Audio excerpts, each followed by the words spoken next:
Nachotaka kodi yangu leo ndo niondoke.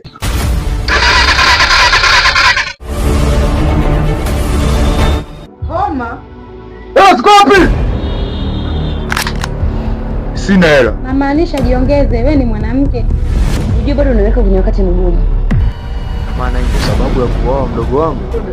Mungu! Tifa, mbona kuna njia rahisi ya kulipa kodi? Wote ni wanaume.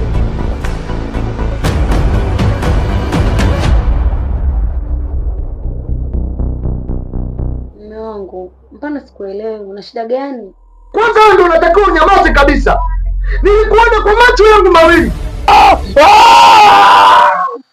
Utafubaa, ulivyokuwa kweli na sasa hivi vitu vile tofauti shoga. Niliona watu wanagawana mtaa kama mali ya ulisi. Hakisheni mnampata na mnamleta akiwa hai.